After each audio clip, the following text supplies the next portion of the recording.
Malakas na silang kumain. Ito naman po yung mga pabo. Dito na sisiyo ng pabo. Nandito na naman tayo sa lote. Kumusta na yung mga dogs natin? Nandun na, nag-aantay na. Doon si Choco. Ang ganda ng panahon ngayon dito, guys. So nice. Dito, kabila. Ito yung kalsada dito. Dito sa kabila, ayan kalsada. May kuryente dyan. Tapos dito sa baba, ay yung asola natin, wala na talaga yung nag-brown dati. Nagtutuloy-tuloy na nga siya, hindi na siya dumadami masyado. Ayan. Pero hindi pa naman totally patay yung asola kasi nanguha pa rin ako dyan, pero bagal na siya dumami. Pero may backup naman tayo. Kita ko sa inyo. Kasi may mga nilagay din ako doon sa kabila. Kapag nasira ng tuluyan yung mga azola dito, meron tayong mapagkuhanan. Pampalit. Yan po. Azola pond natin. Mga fish pond din. So yan yung lagay ng itik dyan. Bagong gawa.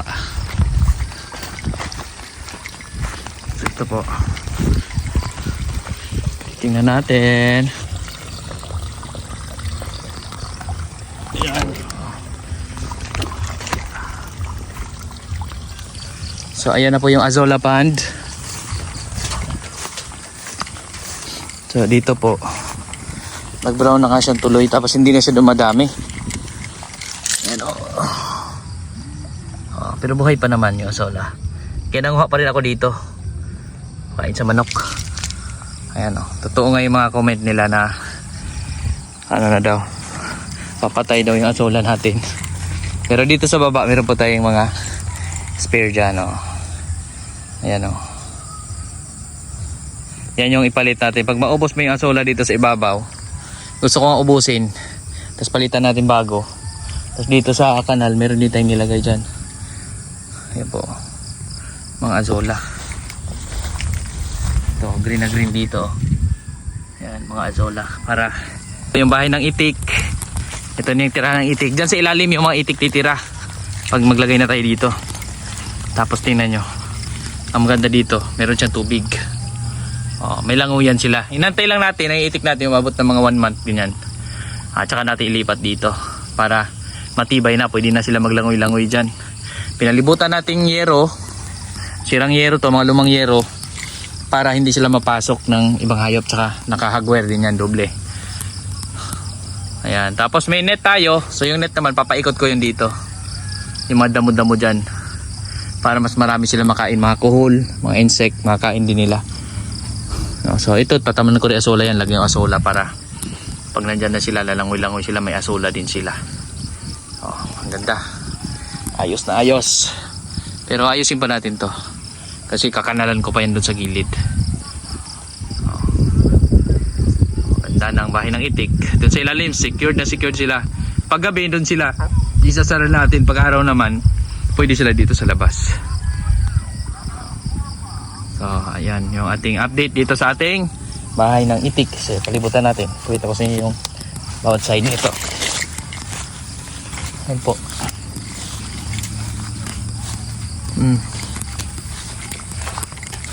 So dito, yan yung side dito,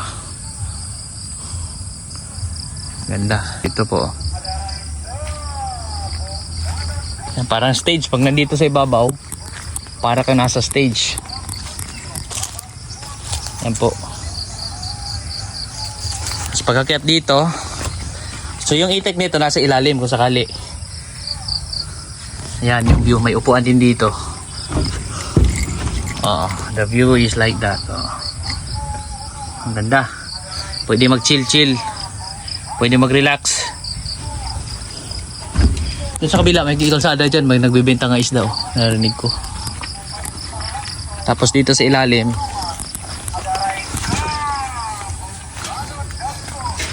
ito po yung ito may pintuan. Kaya laglag. Lagi na lalaglag cellphone natin So ayan po yung pinto niya ito. So ayan. Dito ang mga itik sa ilalim para di sila lamigin sa gabi. Pwede rin sila mangitlog dyan. Oh, ganda na pwesto, mainit-init ah. So ayan po, itong update dito sa ating itikan na future maglalagay tayong itik. So dito sila bababa, kung sakaling nandito na yung itik, bababa sila dyan. Ayan. Tapos dito maglalagay tayong pinto dyan para pag lumabas na sila doon, maglalagay tayong net, may daan sila. Oh, fresh na fresh. Nung umulan, natubigan dito. So ayan, napakaganda. Simple lang. Oh, magamit mga lumang kagamitan, pero ayos na. May bahayan na yung itik. So ito yung mga galing doon dati. May kubo kasi dyan sa unahan dati nasira na. Ginamit namin yung mga kahoy dito. Magtagal lang to kahit isang taon. Pag kumita tayo sa itik, may panggastos tayo sa mas magandang housing, mas malaking housing. Pero ito maganda na to. Sakto lang, kung konti pa lang yung itik, sakto lang to. Kung marami na, kailangan nating palakihan. So may tubigan na rin sila dito. So dito naman, mustahin natin yung mga alaga natin. Sa ngayon ay tuwing umaga, pumunta kami dito umaga hapon kasi napakain tayo ng mga alaga. Bilis lumaki ng saging. Hello! Kumusta na? Kumusta? Oh, yung mga pabo. Choco. May choco kami na dog dito. Yung sisiyo natin ng itik. Yung dito. Ayan o. Yung mga sisiyo ng itik, laki na. Diba, laki na. Yung kasaba dyan. Hello! Lapitan natin yung sisiyo ng itik muna. Ito po. Hello, good morning, good morning! Parang bibi na to ah. Parang itik na talaga to. Hindi na sisiyo. Kami kasi ang itik, tawag namin bibi dito sa Bisaya. Sa lugar namin. Ayan o. Malalaki na. Ubos na ang tubig at kanilang pagkain. No? Tanggalin na natin. Hello. Good morning, good morning. Ayan. Malakas na kumain. Ayan. Malalakas na po sila kumain. At napaka-presko na lugar nila dyan sa likod kasi pababa. Slope yung likod. So sunod maglalagay tayo mga kulungan pa dyan ng alaga. Pagka nagparami tayo lalo ng manok. Kasi ang mga itik bababa yan. Doon sa kanina. Hello gansa. Dito yung mga nagalimlim nating pabo. May mga napipisa na rin. May mga sisiw na ako dyan sa taas. Hello. Good morning. Yan yung mga pabo na nagalimlim. Yan. Dito. Yan. Nagalimlim natin pabo. Yan. Tapos may mga sisiw na tayo ng pabo dito sa ibabaw. Hello, kamusta? Choco. Ito yung aming kamalig. Dito nang na si mama nung nakaraan ng kamote pinakain sa baboy. So ayan, tayo dito. Ayan yung mga sisiw. Oh, maliliksi na. Oh. Yan, sisiw ng pabo. 14 piraso yan. 2, 4, 6, 8, 10, 12. 14. 2, 4. Kompleto pa ba? 2, 4, 6, 8, 10, 12, 13, 14. Tama. 14 pirasong sisiyo ng pabo guys. No? Kasi may isa akong dinagdag dyan. Ganda ng ambience dito. Pag umakyat ka dito sa kubo, ito yung pinaka gusto ko dito sa kubo.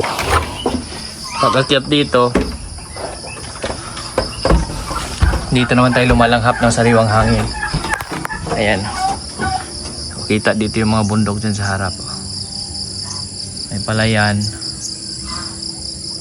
Tapos yung mga bundok dyan. May mga bahay doon. May kalsada rin dyan. Simentado kalsada dyan sa kabila. Yan yung bundok.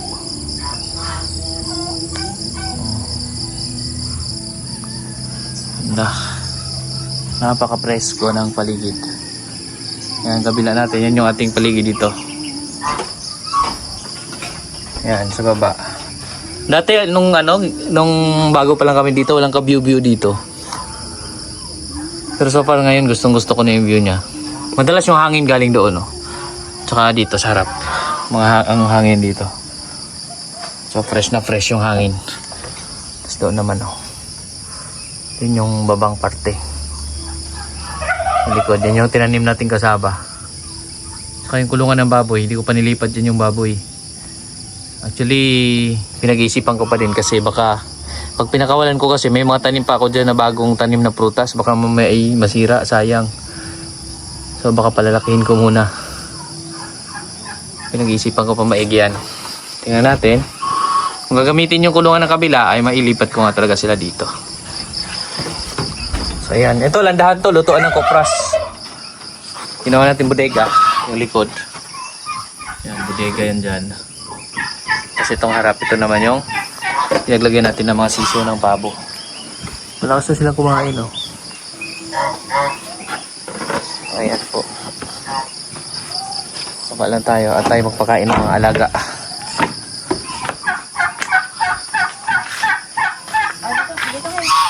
Ang dog namin, kumakain na rin, no? Hello!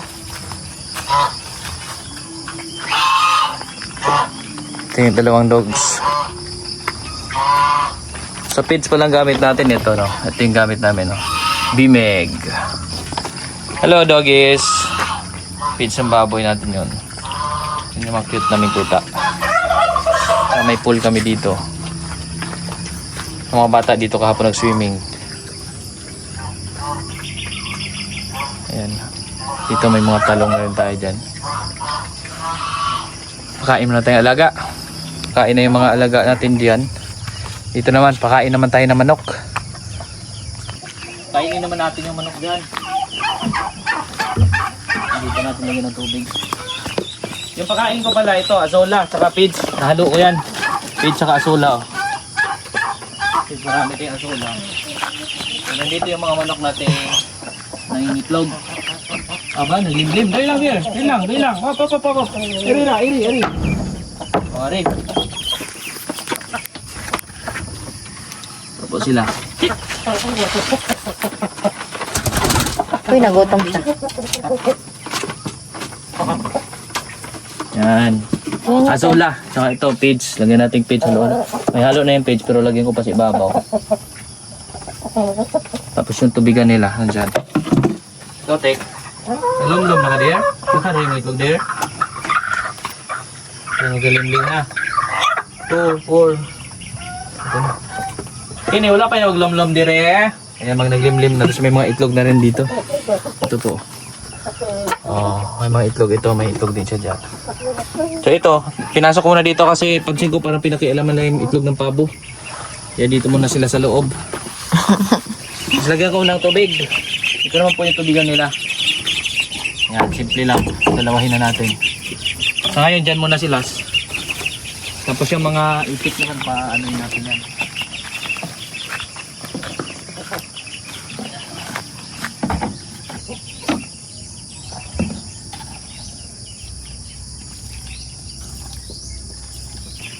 Ito na po.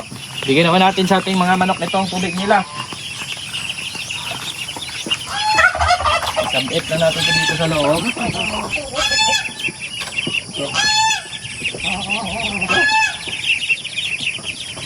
Ayan. 2 litro ng tubig. Tapos ito naman ating kakakainin. Laki na, no? Lakas na kumain yan. Malakas na kumain yan, guys. Alam mo dyan, ay may isang deform yung bibig. Ang tawag dito, parang meron din palang ganun yun, no? Yung sa mga tao, merong clip palette. Meron din pala dyan.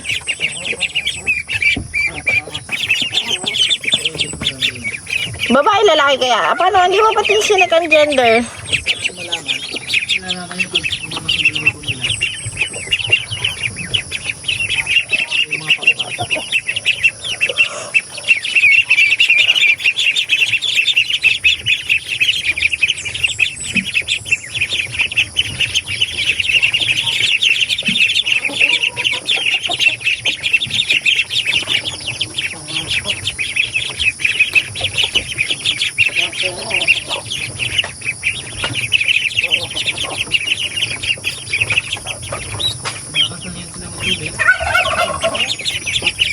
Hindi na sila lumalangoy.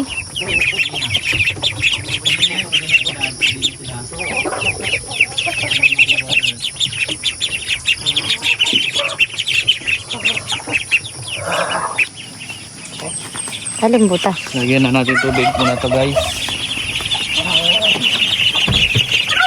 Tubig muna, tapos kuha tayo ng food nyo. Oo na kayo mga tutoy. Basa mo ko doy. Tapos tubig. Ito na ang kids. Tapos dahan-dahan ko na silang sinasanay na pakainin ng asola. Yan po. Kaya naghahalo na ako kunti lang. Since malakas na silang kumain. So ayan po. Feed sa may asola. Kunting asola lang, maraming feed.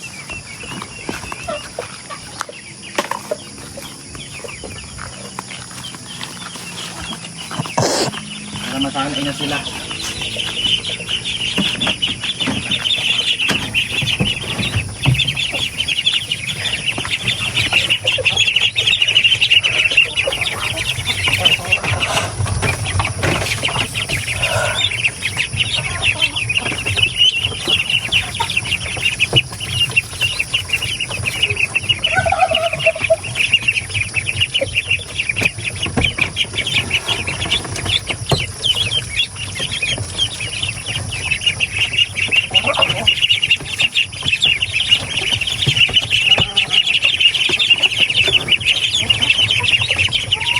Po, marami-rami na tayong pinibigay kasi malakas na silang kumain. Para kahit yan ay maghapon na, mamaya na ulit hapon sila pakainin ulit. Ayan po, tingnan nyo. Lakas na kumain.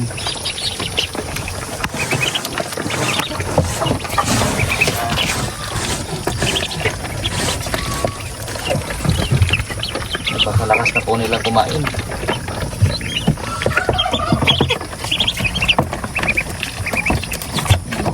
Pagkain yan, inom din sila. Ano yung mga alaga natin dyan. Ito naman po yung mga pabo. May 14 pieces na tayo dito na sisyo ng pabo. So medyo maipot lang dito. Lilinisin pa natin din ito. Ngayon, muna sila. Ayan. So ito, mix din. Asola at saka kuhan to. Feeds. Feeds na bang sisyo.